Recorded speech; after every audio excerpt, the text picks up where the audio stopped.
and videos. While I'm with my freak like we up in the freak shows. Hit you with this shit, make you feel it all in your toes. Hot shit, got all my people in red clothes. Dialing my metaphors when I formulate my flows. If you don't know, you're messing with lyrical player pros like Really that. wanna party with me? Hey, what's up, everybody? Welcome to another edition of the Walking This Way's Impact Force podcast. I am your host, Furman Jackson Jr. Broadcast once again here in the DFW. I did a show earlier this morning at 9. Big shout out to MJ, of course, very extraordinary woman who was on here with me this morning, talking about things she got going on here in the DFW. I love people who got impressive resumes. I love individuals who are doing great things, who are doing positive, more productive, and really making a change for themselves, and not just for themselves, but for those who they come in contact with as well. So I'm very honored, very privileged, and very excited to be back with y'all one more time here on this Wednesday night edition. Of course, a lot of great things. I have to say that we are already in the 4th month of 2024. Hope we getting everything done. Hope we getting everything accomplished. Staying motivated, keeping yourself motivated, always elevating, always growing, developing new levels of wisdom, new levels of knowledge, new level of understanding to really become the individual that you set out to be that person you set out to come, and all that other great stuff as well. But tonight, we're going to do something very special tonight. I'm going to bring in my lovely sister with her financial segment, and we going to be on this thing. So we're not going to be prolonging tonight. Something very short, very sweet. So wherever you may be tuning in at, make sure you share it with everybody. We'll be right back after this commercial break.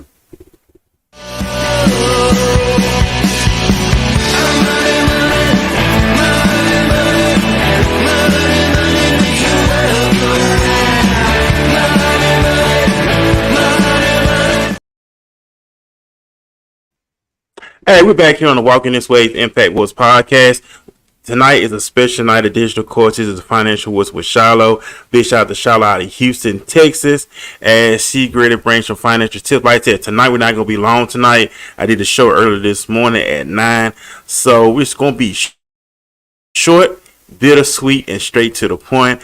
So I want to bring her on in. Shiloh, what's going on with you? Go ahead and unmute your mic. Hello, Furman. How are you today? Hello, Walking His Ways audience. Hope you're having a fantastic Wednesday.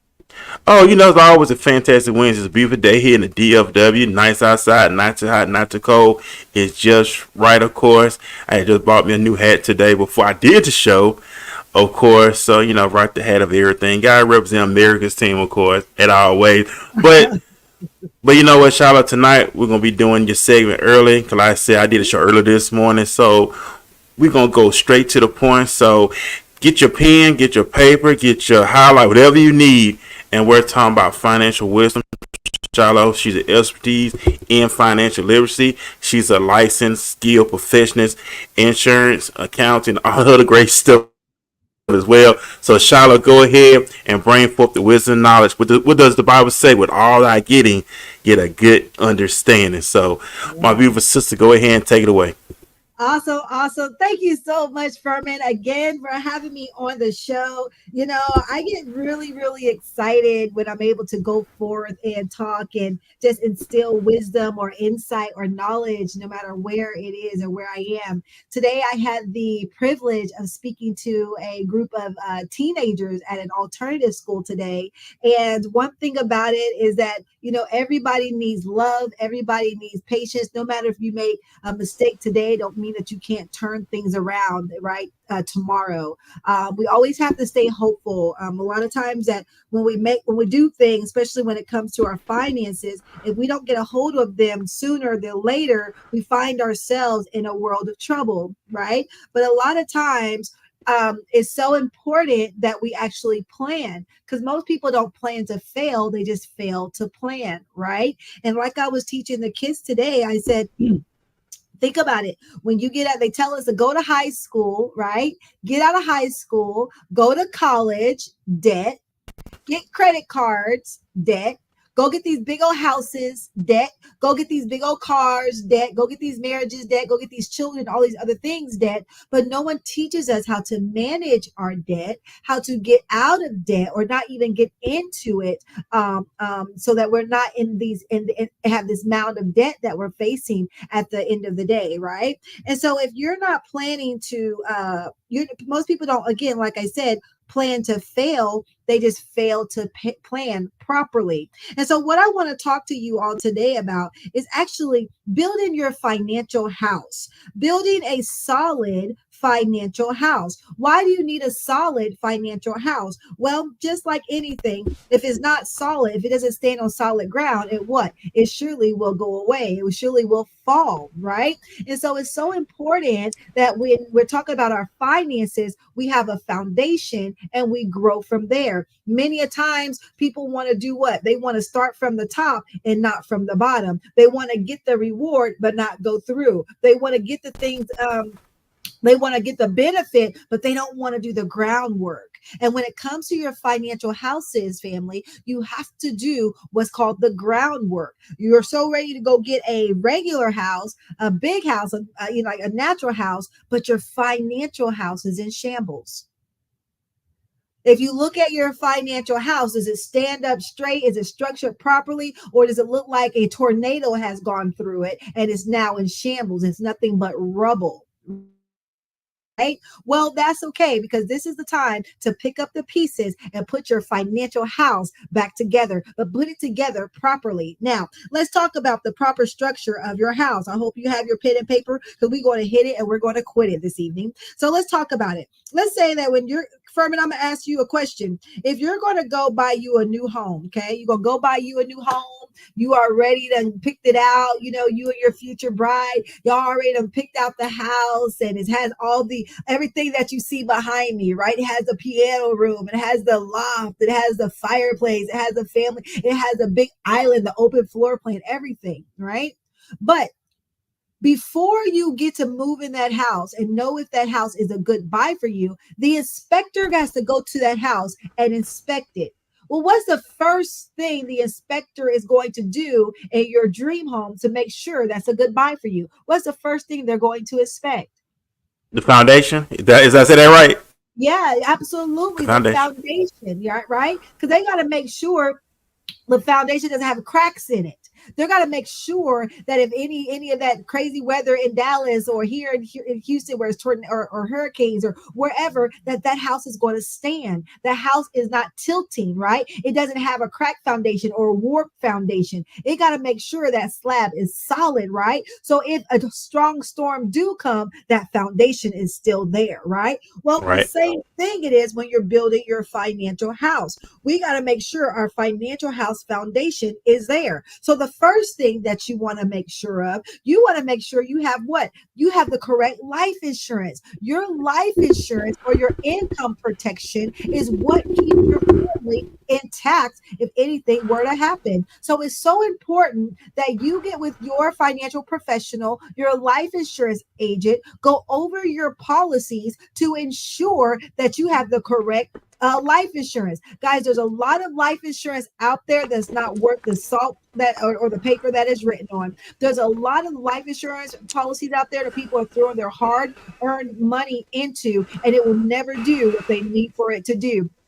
There's a lot of insurance policies that people just get just to say they got something. But when you read the fine print, it's absolutely the wrong thing for you to have because of what it does later on in that policy. Some people have renewable terms annually. What does that mean? That means your policy is going to go up every year, every single year. Why does your policy have to go up for the every single year for the same amount of coverage?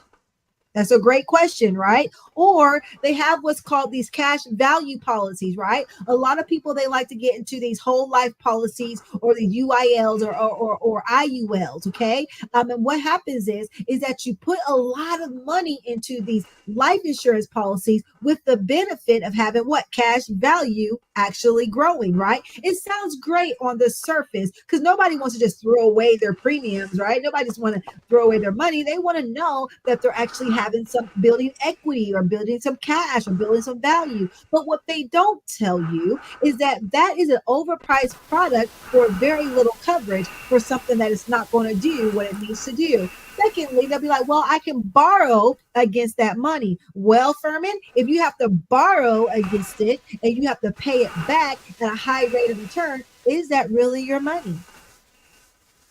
Right? However, it's your cash value, but you got to pay it back. And if you don't pay it back, family, and you pass away, guess what? That comes out of your benefit for your family.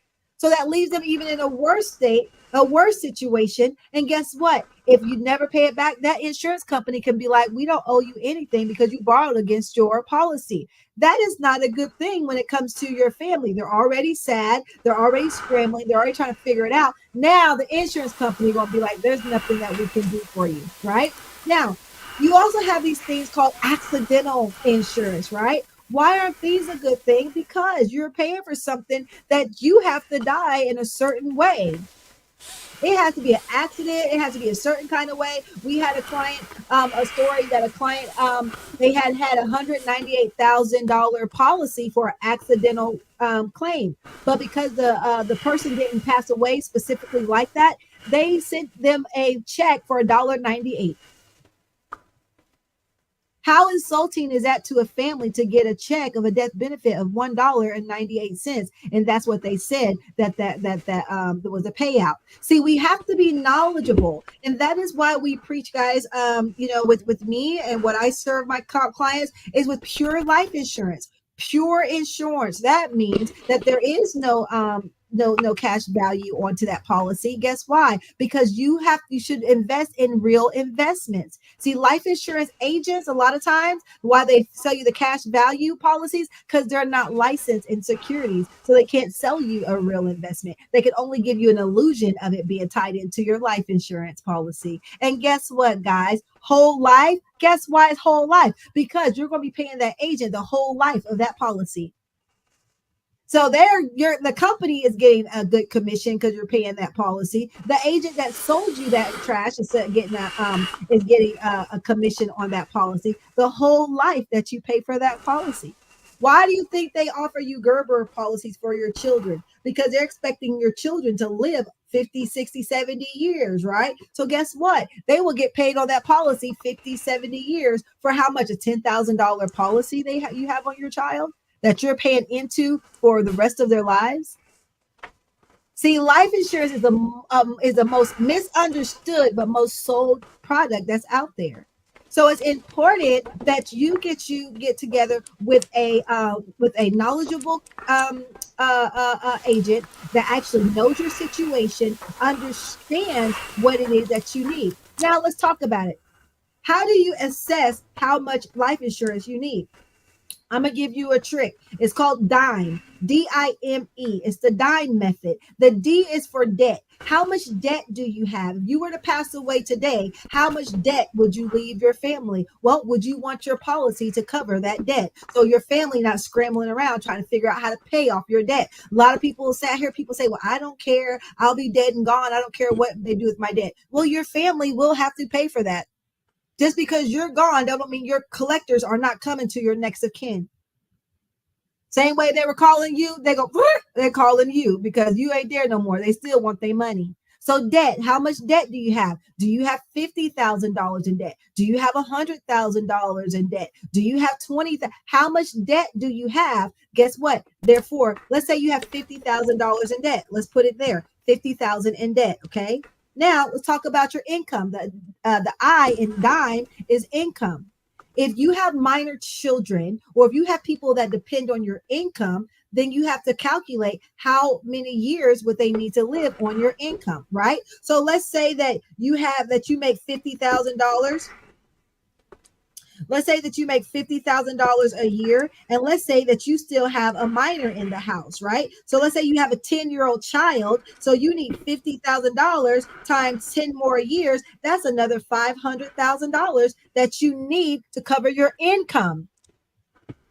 so that your family, your children, they don't miss your income. It's also life insurance, also called income protection. It protects the income that comes into the house. That makes sense. So even with income, you have 500,000 that you need there to cover your $50,000 of income for 10 years while your child is still growing. This is how you calculate your life insurance, right? Most people just get what they can afford, but not what they really need, if that makes sense. The M in dime is for mortgage. Do you have a mortgage? Let's say you have a mortgage, and let's say that you have $200,000 left on your mortgage. Well, would you want your mortgage to be covered if something were to happen to you so your family could stay in the house that you guys made a home? So that your spouse can actually pay off your house. So that's one less burden that they have to deal with without your income, right? So you factor in your house if you own one. So let's say you have 200,000. So that's 200,000 that's factored into your life insurance policy, right? And now the E is for education. Do you have that mind, that 10-year-old? Would you want to take care of the education for your children? Would you want your children to have some money that's put up in a trust or put up somewhere for them to have for their adulthood? So let's say you do. Let's say you have 2 children, and let's say you're putting $50,000 a piece for them. Okay. So that's another $100,000. So just with that, 5, 6, 7, 8, that's $850,000 policy. That's how much of a policy you would need to properly take care of your family in the time that in the next 10 years. Again, most people, what do? They'll settle for $25,000 policy. Oh, I didn't put in your funeral because that's going to at least be $20,000. Right? So if I have a $25,000 policy only, my funeral is $20,000, and I have a 10-year-old son, and I'm leaving by some debt, and I have a house. I'm well underinsured now, aren't I? Because now all you left them is $5,000 to have a bucket of chicken or something. That's not enough to leave your legacy. It's not enough to leave your family in a better position. Does that make sense? So it's so important that you get life insurance when you're the youngest, because life insurance is cheaper when you're the youngest. When you start getting closer to mortality, now your life insurance start going up, because now it's a good possibility that policy may be paid out to your family, right? So now the insurance are saying, instead of them giving you a policy for $850,000 at 21, it's going to be a lot different when you're 41, you're 51, you're 61, because you're getting closer to mortality, right? You get life insurance, guys, when you're the youngest and when you're the healthiest, right? Why wait until you're stricken with disease? You're stricken with certain things that you can't get rid of. Now you got diabetes. Now you got high blood pressure. These are things that our bodies just kind of naturally take on for whatever reason. You could try to do really good with your health, but sometimes things just happen. It's genetics, it's hereditary, and life is just life. You know what I'm saying? So you get life insurance, income protection, guys, when you're the youngest and when you're the healthiest, because it's going to be the most affordable, and you can get more coverage. You can get more of a benefit when you're the youngest, if that makes sense. It's more affordable. Okay. So who needs life insurance? If you're breathing, you need life insurance.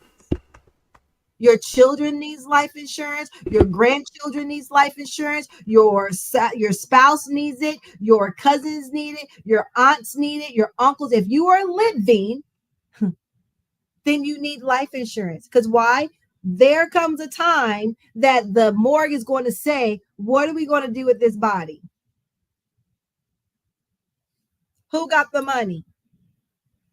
And I don't know about you, but I don't know if you have money underneath your mattress for that kind of a situation. If you have $20,000 in the bank just sitting aside for that, or guess what, guys? If we have to do certain things to get money donated, you know how many people can't lay their families to rest because they just don't have the money that they need? It's so important that we, as we can, protect our families from having to go suffer because we don't want to make a small investment in their lives every month. See, life insurance is the most selfless thing that you can actually purchase, because yes, it is about your family, right? It is. But also too, and then we could take a break if you like to, but also too with life insurance, make sure they have a living benefit, right? Well, we have what's called a terminal illness benefit. What does that mean? Any policy that you have with us, right? Let's say that you got a terminal illness, okay? Doctor's like, you got less than a year, less than 6 months, sorry. Well, you can call us and say, hey, you know that policy that I have? The doctor said, da, da, da. We will initiate the terminal illness benefit, right? Benefit. And guess what? We will cut you a check for a portion of that benefit while you're living. So now you have a check that came in the mail that's several $100,000, right? Because you're still living. Guess what you can do with that money and not ever have to pay it back? Now you can go get treatment. Now you can go to maybe a clinic that can help you, or just live out the rest of your life truly the way you want to live out the rest of your life, because you have some money to do it. And now you can plan whatever. You see what I'm saying? Now it gives you a bit more power because you have the money to do it, because you made a right decision by making sure you have the proper insurance in place as your foundation. Make sense? Yeah, it makes a lot of great sense on what you're saying. Because after this commercial break, I want to get back into a very important word that was in my spirit for a long time about planning ahead. It was just confirmed today. Big shout out to MJ I interviewed this morning, and she said something how we just one step away from anything that could happen. But we'll get more back into that after this commercial break. It's your favorite housewife, Lisa Barlow. Know what I'm thankful for? Vivint. I couldn't host the holidays without it. The doorbell camera protects what matters most. And that's one ring I'll never stop talking about. I love the thermostat for keeping it so warm and cozy. Plus, I can adjust it from anywhere. Hey Lisa, can you stop changing the thermostat to 80 degrees? The smoke and CO detector is such a sleigh in the kitchen. This looks yummy. Now, how do I turn off this timer? The Indoor Camera Pro always captures my best performances. Oh, the weather outside is frightful, but these skies are so delightful. And the app is everything. Literally, I can control all of this right from my phone. I'll be right there. You've got a lot on your plate this season. Vivint's got the rest. Did you get it? Yep. Okay. Sorry, one more time.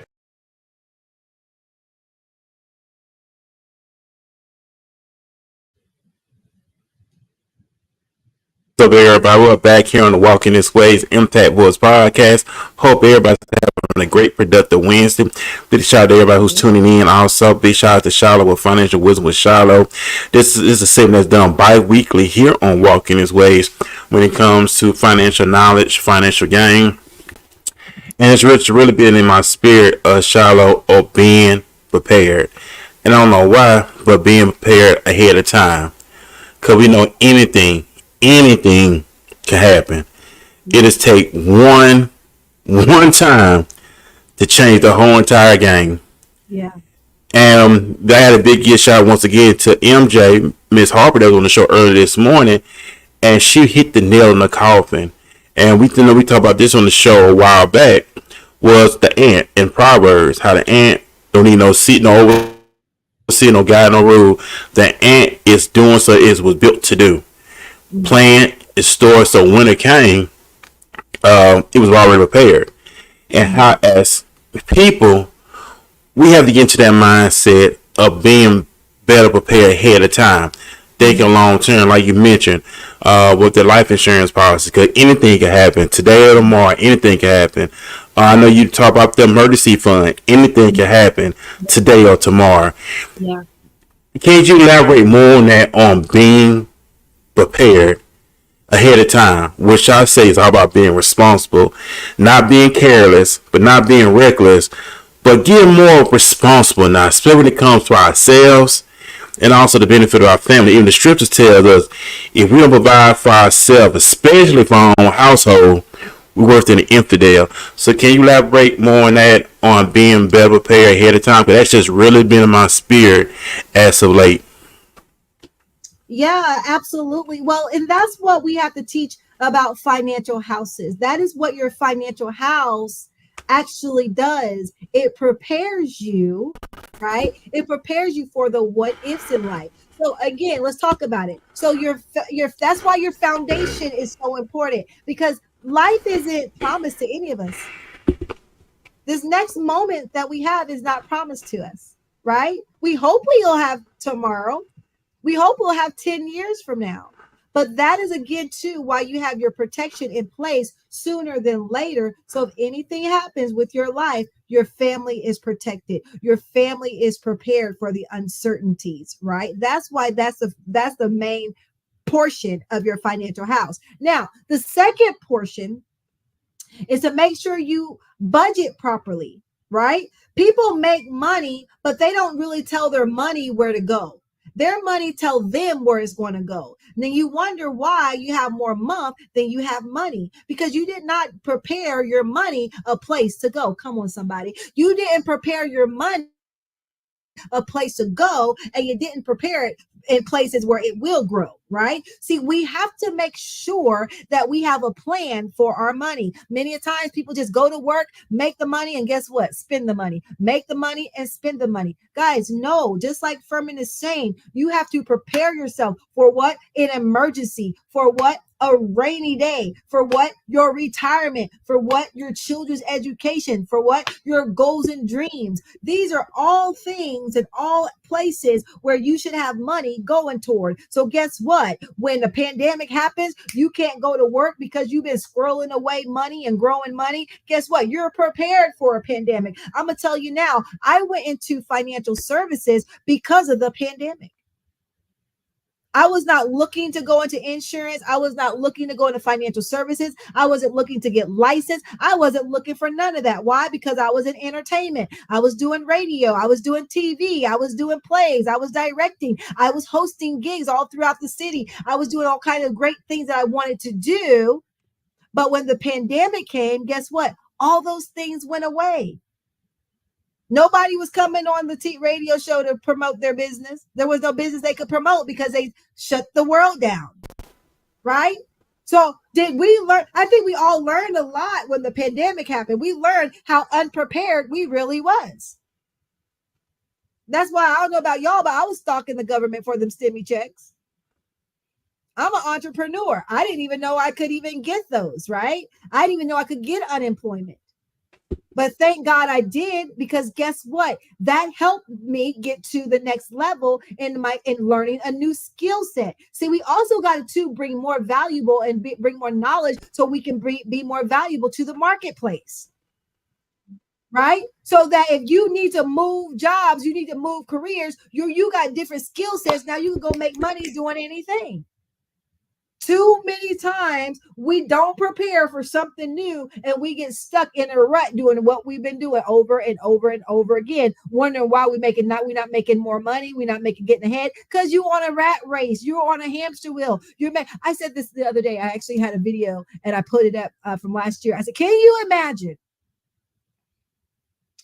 waking up the same time every day, driving the same route to work, clocking in the same, doing the same exact job, eating the same exact lunch, having the same exact conversation, driving that same ride home, getting at home the same time, going to bed at the same time, having 2 minutes with your children and your family, and getting up doing it again for the rest of your life.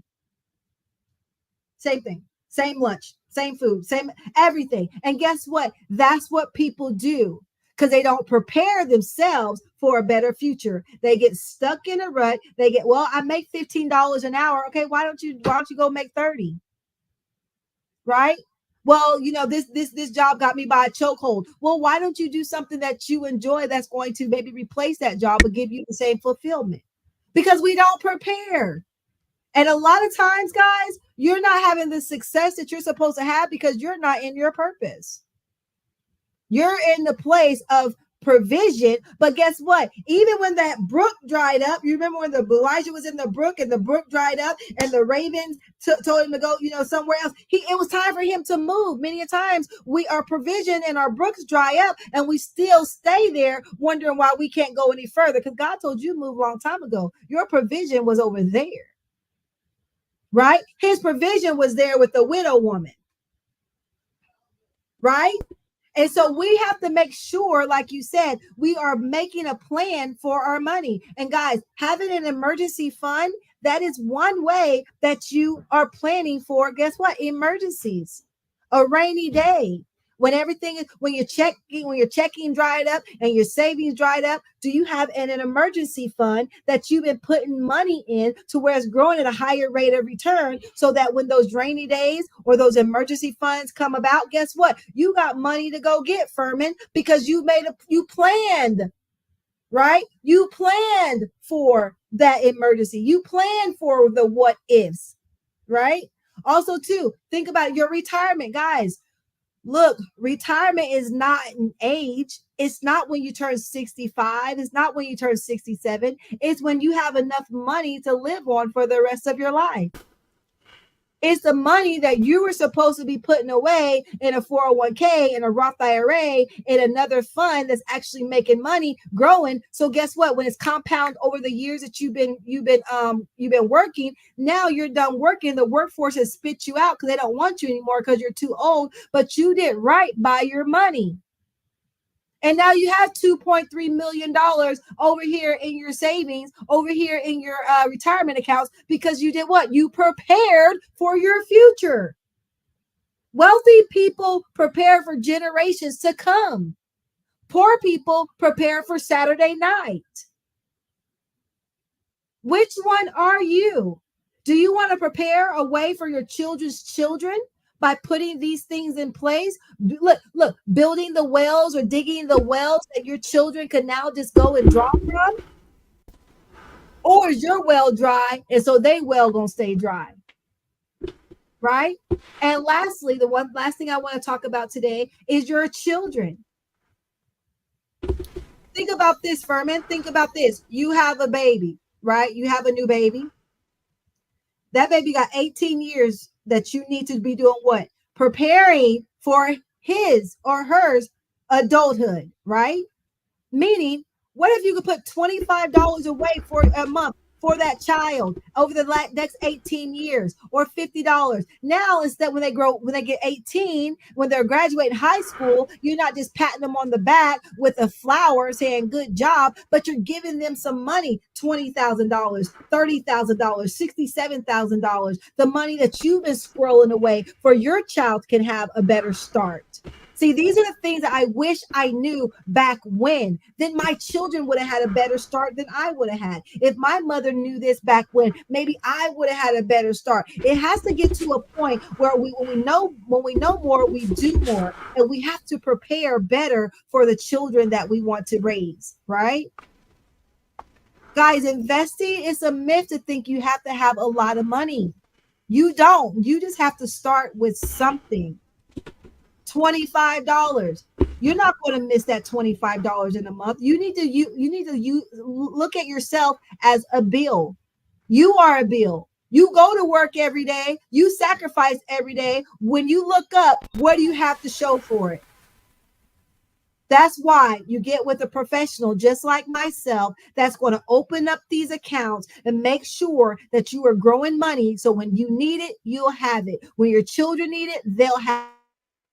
Something happens to you, your legacy is in stone, because you didn't leave just debt and misery and memories. You left your legacy, money, and hope for your family. Hey, that's what's up right there. That's some awesome stuff. Hope everybody take heed to what was said. And I know we're about to get off the air. And when you was talking about that, I looked at the article. This is back on. This was posted back on Monday, March 25th, 2024. This was with Mark Cuban, and he was talking about, I think the lotto was open to have $1 billion. I think, but anyway, Mega Million jackpot up to 1.1 billion. What billionaire Mark Cuban said you should do if you win? For the sixth time in Mega Million lottery history, the jackpot prize is worth over $1 billion ahead of Tuesday's night at 11 p.m. Eastern Standard drawing. If you match all 6 numbers of your ticket, you have the choice between 1.1 billion paid out as an annually over 30 years, or take home a lump sum payment of 528.8 million per U.S. com. Anyway, most winners choose the lump sum option, even though it's less than half of the total jackpot amount. But Mark Cuban was giving everybody out, if they do win, to break down to receive the payments yearly. Got things like 30 years, I think, instead of taking the one lump sum, which a lot of the average thinking individual want to take that one lump sum. But he would encourage them to don't take the one lump sum, but take what you get paid out yearly for that amount of money. I think when they pay it out yearly, that's like roughly 23 million a year after federal taxes are deducted. If you can't do that, if you can't do those 23 million a year, what's wrong with you? What's going on with you when you barely making it on 35,000 a year?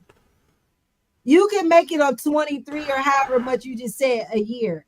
But because we don't know, we're unknowledgeable about money. That is why we perish for the lack of knowledge. And guys, I really want to encourage you. Get you a financial coach. Get you a licensed financial coach. You know how you have coaches for everything, right? You have doctors for everything. You have a doctor for your health. You have a counselor for your mental. You have a preacher for your spiritual, right? You have a trainer for your physical, right? So why not have a financial coach for your financial? Because they have insight, they have tools, they have strategies, they have access to things that you just don't have. So why not get with somebody that knows more so they can help you do more and structure a strategy to help you get to where you need to go?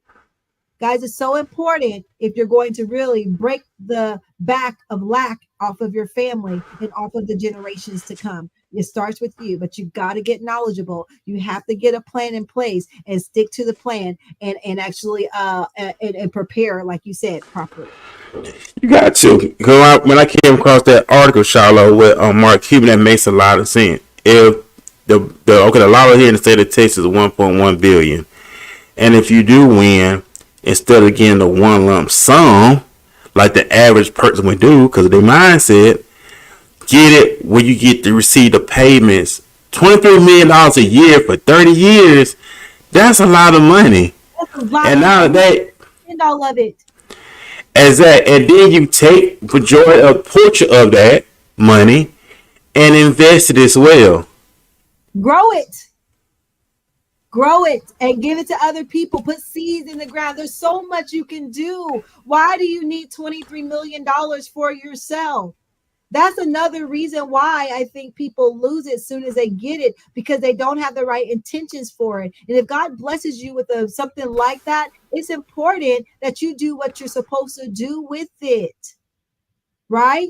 But because people, they perish for lack of knowledge and they don't consult people that can help them, they find themselves in financial ruin, either after billions of dollars, just like you just said. It's crazy. It is, but that was the advice that Mark Cuban was giving those whoever would win it, instead of just getting a one lump sum, just break it down. And like $23 million a year for the next 30 years of your life, that's a very long time. And like you said, Charlotte, you have the right individual in your corner, the right financial person in your corner. The right one, not the wrong one, because you got some people out here who will try to, hey, go get this, go get that, or invest what I got going on. And before you know it, you lost everything, you bankrupt and all the other crazy stuff. So be wise. And that's just really been my spirit, Charlotte. It's all about being better prepared ahead of time, where we could, not just for ourselves, but the Bible said, a good man leave inheritance for his children. Yeah. So they can live comfortably also. Everybody wants to live comfortable. Who wants to live in poverty? Nobody don't want to live in poverty. Nobody want to live paycheck to paycheck. Nobody want to have worry about how they going to pay this and pay that. When you living comfortably, you don't have to worry about anything when it comes financially wise. So you got the money to pay for this, pay for that. Not to blow it, but to live more comfortable. That's what I want to get to, Shiloh. Yeah. Being more comfortable, where you don't have to worry about anything. Yeah. But not blow it either. Yeah. Just And make you know sure you what? got it. Go ahead. Yeah, and you're right. And Furman, the way you do that, because it should feel really good.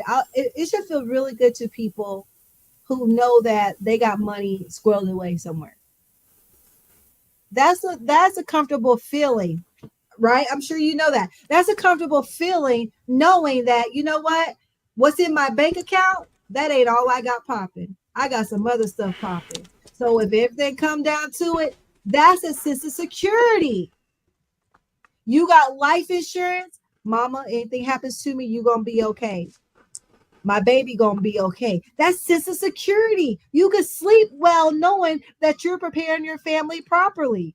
But guess what? You ain't got no life insurance. You ain't got no extra money going nowhere. That's stressful. Because now what if something happens? Your family in financial ruin. They got to do fish fries and GoFundMe and bake cookies on the street, right? Oh, what if now you lose your job? You ain't got no money squirreled over, so you ain't got your rent money that you can actually go and get, right? That's stressful.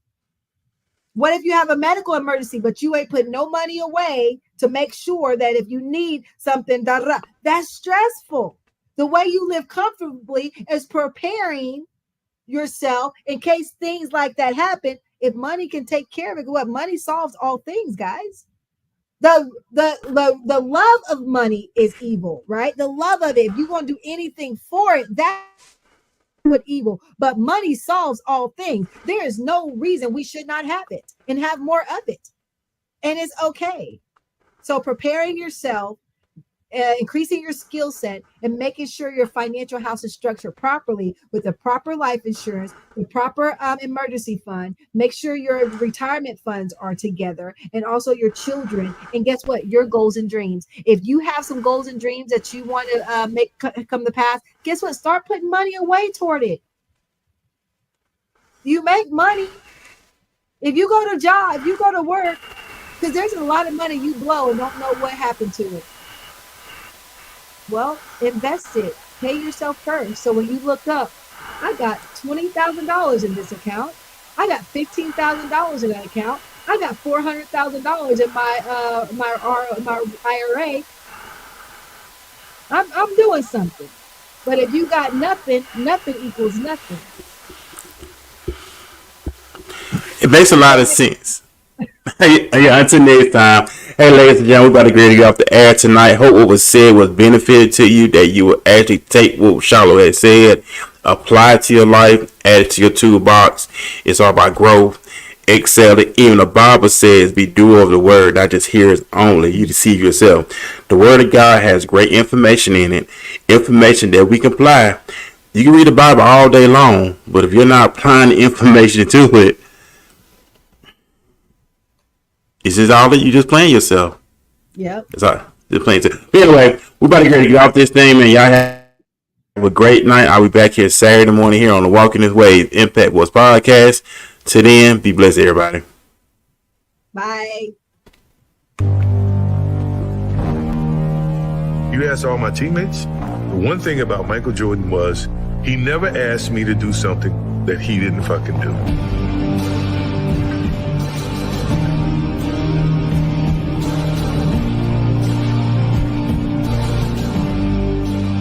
When people see this, they're going to say, well, he wasn't really a nice guy. He may have been a tyrant. Oh, well, that's you, because you never wanted anything. I wanted to win, but I wanted them to win and be a part of that as well.